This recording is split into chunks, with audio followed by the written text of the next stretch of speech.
On March 2nd, Top Esports faced Weibo Gaming in an elimination series during the LPL Split 1 playoffs. Top lost 2-3 and were knocked out. So it could have just been a bad series, but there were some mistakes that were almost too severe to write off as just mistakes. 4 days later, on March the 6th, Top Esports officially reported their own jungler, Yang Naiyu Zhejian, to the LPL disciplinary team. The club suspected him of, quote, seriously violating club rules and regulations and professional ethics, which is just proper speak for match fixing. Now, for this video's research, I have to give credit because a lot of the subject matter was uncovered and documented by Reddit user KRFan2020. So shout out to that guy. If you are KRFan, leave a comment and I'll pin it and I'll send you some RP. Now, Naiyu was a promising rookie who joined Top Esports for the 2026 season and had been viewed as a key piece of the team's rebuilding phase after a disappointing 2025 campaign. But now that all this has happened, it jeopardizes his entire career. So to begin, let's check out the offending clips and contextual footage that sparked all this in the first place to help paint a picture of the suspicious gameplay in question.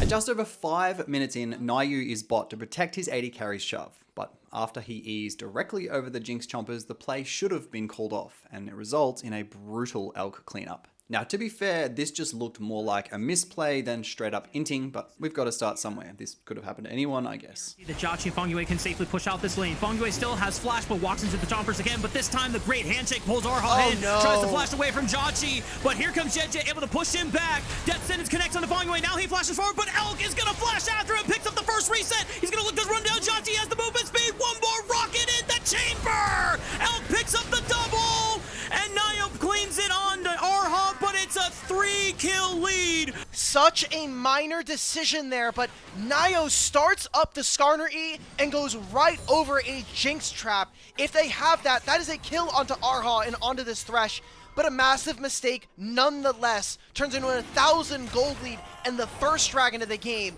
going over to Weibo.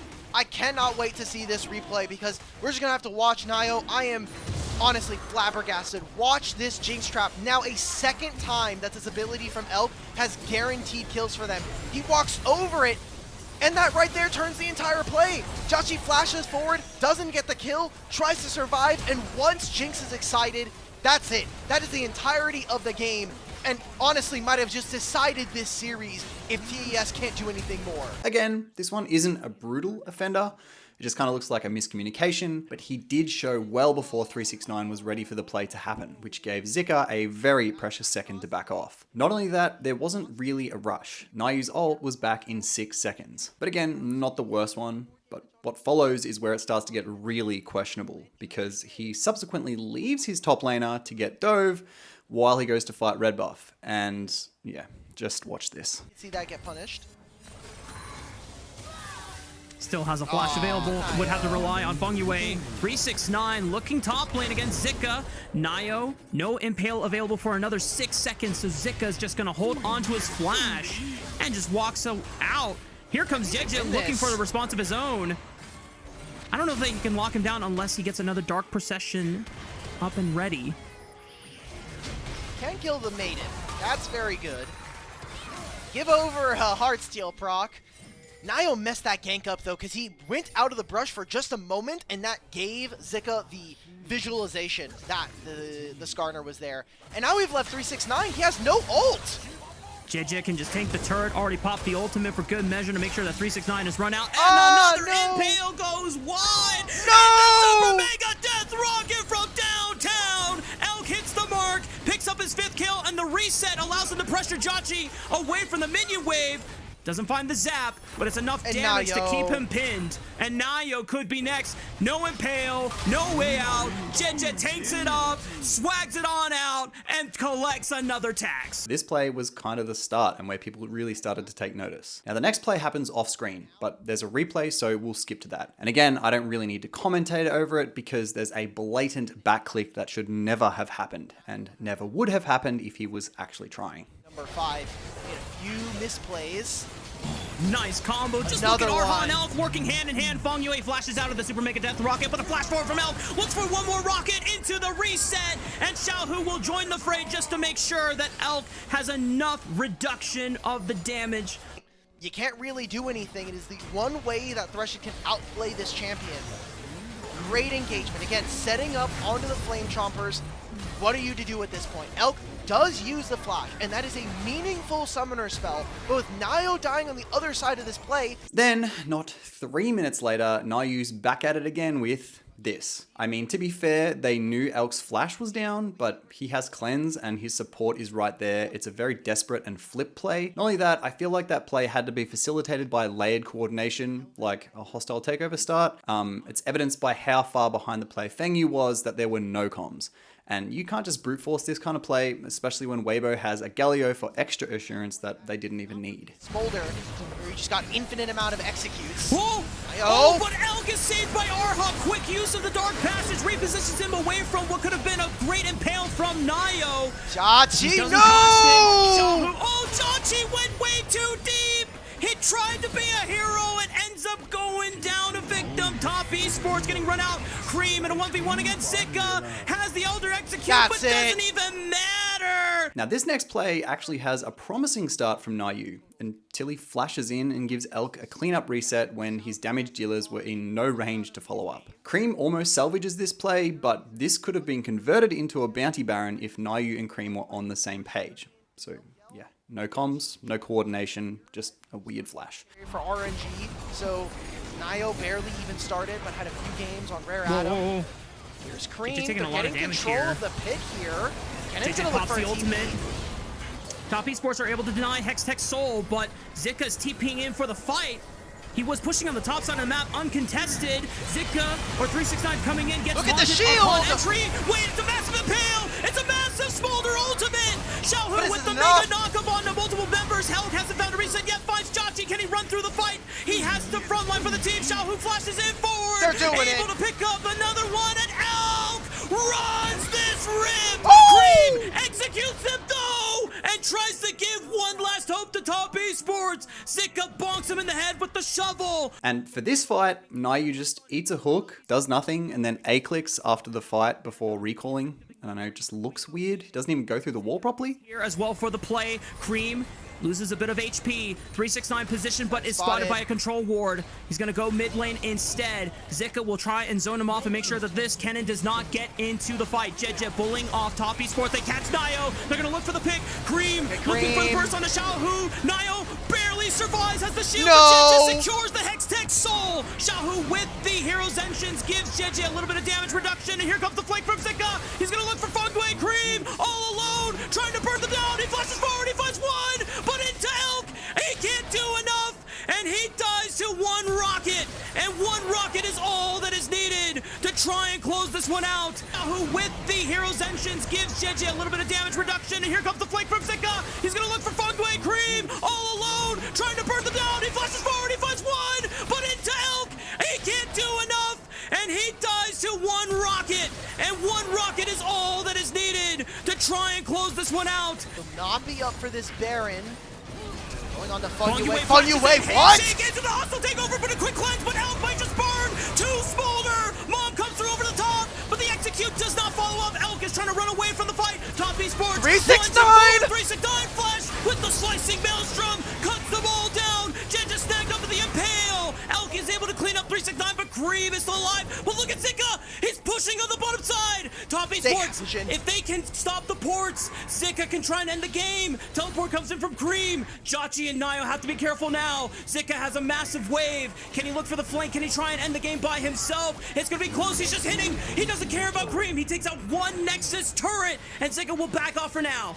Okay, wait, but if Xiaohu dies here, he's just dead at this point. I mean, you just put down the trap. Oh, Jachi, please, you cannot die here. This is a GA here for Elk. Level 16, Zika stalls the game and prevents a Baron being started.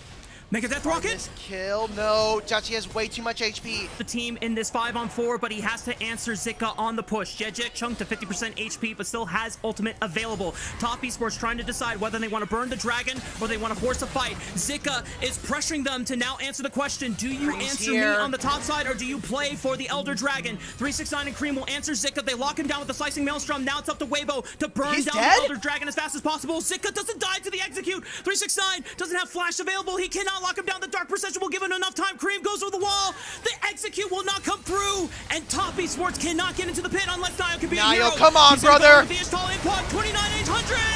JJ clutches the Elder Steel. Nayo will face the wrath of the Elder Dragon execute. Flash comes in from Elk. He sees the angle. He sees the resets. Jotchi will burn down.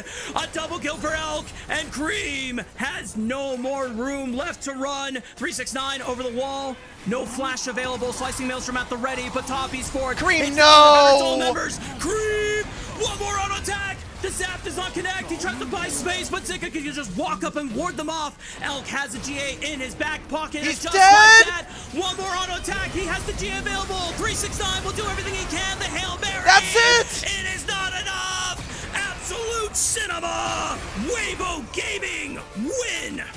Dude, in this game, Cream tried so hard and he actually almost carried, even against Hextech Soul. Now, with all this pretty blatant evidence, gameplay mistakes can still sometimes be chalked down to nerves or something. So, just to make absolutely sure his win trading would be caught, Nayu decided to make a quantitative mistake: his item building. On his Skarner, Nayu failed to buy a single armor item. Instead, he tried to build 2 Spirit Visages, except the game literally wouldn't let him. Not only that, he rushed multiple magic resist items despite Jinx getting a triple kill only 5 minutes and 50 seconds in and ending the game with 14 kills. So speaking of quantitatives, let me show you exactly how bad this is on paper. Weibo's comp in Game 5 was Yorick top, Mundo jungle, Galio mid, Jinx ADC, and Thresh support, obviously. But to understand why Nayu's build was so damning, let me walk you through what the comp's damage spread actually looks like to paint a better picture. Yorick deals roughly 70% physical and 30% magic, with the bulk of his damage coming from basic attacks and his Q-empowered autos. But he's mostly side laning and won't even really be fighting the Skarner, so there's that.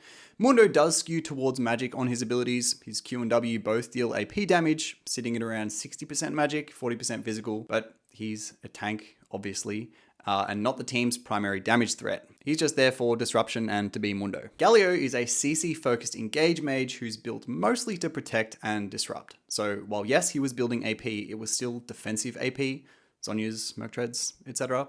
And the very fed Jinx is obviously almost entirely physical. Her rockets, her jumpers, her ult, they all do physical damage. Her W is magic, I believe, but it's only a fraction of her total output. She was also extremely ahead, sitting at 3.5 items at 23 minutes. So you think you'd be itemizing to counter the fed AD carry. And Thresh is just threshing, doing his job, keeping Jinx alive. So with all that considered, Weibo's comp output was dealing around 75 to 80% physical damage from a fed reset carry. And a professional player didn't click on a single cloth armor. Here's what Nayu actually built instead. Heartsteel, 3,000 gold, 900 flat HP, not too offensive on its own, obviously. But then Merc Treads, Spirit Visage, and the components for another Spirit Visage. That's like 10k gold wasted, maybe even more. And even worse, as KR Fan recalls, toward the end of the game, he stopped buying proper items entirely and started spending gold on potions. Nayu's match history also shows Skarner games where he itemized correctly against enemy compositions. So a lack of game or build knowledge isn't a credible explanation here. And this part of the story loops back around as we progress, but in Game 4, playing Trundle against a comp of Sion, Kiana, TF, and Zeri, again, heavily physical, he built Spirit Visage second instead of an armor item again. The series also started suspiciously in Game 1, when Nayu face-checked a bush and directly handed Weibo a Baron. Some semblance of vision. Nayo might be caught here, pops the Crescent Guard, Jeje, pops the engage, looks for the cease and desist right on top. Shockwave, nicely done by Xiao, who waits until the Crescent Guard pops before expending the burst. Jungle and support duo down, and that Baron looks freed. On its own, a mistake, but in the context of everything else, just another point of data we have to reference back to the win trading. So across multiple games, Nayu was setting thousands of gold on fire on irrelevant stats, blowing gold on consumables, trying to double up on items the game won't even let him stack, and just gifting objectives. These just aren't really mistakes pro players make, and if they do, they're once-offs, not all in the same series. There's clearly some malicious intent here. But back to the story. TES suspended Nayu immediately from all team-related activities and handed all available evidence to the LPL disciplinary department. Now enter top esports legend 369. Right after the series ended, 369 posted on Weibo defending his teammate, saying he'd seen malicious comments targeting the jungler and support. and then questioned how rookies were supposed to develop under that kind of public pressure. So, really nice guy. But the problem is he didn't quite have all the facts. Rumors circulated that some of 369's own teammates had already raised concerns about Nayu's behavior internally. So while 369 defended him publicly, his teammates were not. Once the investigation went public, 369 posted again, but this time just, "I'm such a clown." And look, the community did not let him off easy either. In that same series, 369's AP cannon somehow did less damage than the Skarner who was allegedly throwing on purpose. The tank Skarner that built Magic Resist. Now this obviously isn't an accusation on 369, he's not under any investigation, but it did not go unnoticed, especially with his online blunder. It also sparked a fan theory, again brought to light by KRFan, that back in 2021, 369 himself went Spirit Visage on Malphite into an AD heavy comp and lost the game for top as a result. So the theory goes that when 369 saw Nayu's MR build into a Jinx, he just saw a real mistake he himself had made in the past. Someone who also got punished by the shopkeeper and got grief for it online, so he jumped to his defense immediately, kinda understandably. Turns out, Nayu wasn't losing to the shopkeeper, he was just throwing on purpose. But 369 still defended him anyway. KRFan also pointed out that if Nayu hadn't thrown, Top could potentially have been in the LPL finals against BLG, based on how well Cream and Zhaki were performing. And even Nayu himself was performing when he wasn't literally throwing games. 2-10, 1-4, 2-4, 4-4, 2-6, 4-6, 1-5, 2-4. These are the games that he's throwing, you know? And in the games that he's winning, he's just fucking frying. 11-1, 13-2, you know. Like, it's disgusting. Like, look at this game. He's playing Skarner, right? Against Jinx Yorick, and they have two tanks that are supportive. A 1-3 Galio and a 5-2 Mundo. He built Spirit Visage into Spectre Scowl in Merc Treads. He went 0 armor Skarner against a full crit 6-item Jinx and a Yorick. Like... like, that's crazy. He's building 2 Spirit Visages. Then on March 7th, Top Esport head coach Poppy went live on stream and said Nayu admitted that he match fixed every game Top lost in playoffs. Do you know how good he is? If he wants to win, he can win. If he wants to lose, he can lose. Think about our results. How far could we have made it if he didn't match fix? But a few hours later, he walked it back. He posted on Weibo apologizing for getting carried away while co-streaming with a former teammate, clarifying he had no knowledge of the investigation status or details, and urged fans to wait for the official LPL ruling. So the admission is technically unconfirmed, but what is confirmed is that Nayu faces a potential lifetime ban from professional esports if match fixing is conclusively proven. The LPL disciplinary committee is still investigating and no official sanctions have been handed down yet. But I'll keep you updated when they are, so be sure to subscribe to not miss out. Alright, moving on to the second story, and this one is significantly darker in nature. Before we get into this next segment, it covers assault and harassment of a S nature. If this isn't something you're in a position to hear right now, that's totally fine. Just click off the video and take care of yourself. AD carry Alexandre Titan Lima helped put Brazilian League on the map and has been a pillar of the community since 2021. In 2024, he helped Brazil secure their first Swiss stage appearance at Worlds. He even took down T1's bot lane in a 2v2, which made him a fan favorite. Heading into 2026, he was considered a key part of Pain Gaming's roster, but his heroics have since come to an end. This started on January 9th, when his ex-girlfriend, Gabriela Zambrozewski, went public on social media alleging infidelity. By January 12th, she claimed that 5 other women would also come forward, and confirmed that one of them was just 16 years old, with her parents to take part in the legal process. Titan, who is 25, is accused of communicating sexually with that 16-year-old girl, including sending unsolicited photos of himself. And a second victim claims he shared a video of her with third parties without her consent. A third says she woke up to him touching her inappropriately after she had passed out from alcohol and didn't know what was going on. Sheep Esports reported that they were able to corroborate that the alleged crimes are supported by substantial evidence, including images, videos, and audio recordings. The complaints were formally received by the 1st Women's Defense Police Station in Sao Paulo on March the 8th. The charges being investigated include dissemination of pornography, rape of a vulnerable person, and harassment. Under Brazilian law, these charges carry significant prison sentences, particularly those involving minors or people unable to give consent due to alcohol consumption. Titan's public response has been limited. He addressed the cheating allegations, acknowledged fault, and asked fans not to direct criticism at Zambrozewski. In February, he posted saying he wanted to improve as a person. And when contacted by the Esports radar following the formal police charges, Titan said he had nothing to declare. But it gets worse, not just for Titan, but for Pain Gaming as an organization. According to reports from Sheep Esports and Maze Esports, Pain Gaming allegedly attempted to protect Titan, even allowing him to return to training with the squad after his initial suspension in January. And when the community backlash mounted, they held a fan meeting to address the situation. At that meeting, a Pain board member's response to the sexual assault accusations was to ask fans when they lost their virginity. That happened. Pain then tried to defend their lack of action by citing potential legal liabilities, which only made things worse. And once the formal police charges were reported, the organization finally responded and Titan's contract was officially terminated on March the 10th. 2 days later, on March 12th, Pain Gaming CEO Thomas Hammond stepped down following mounting backlash over the organization's handling of the entire situation.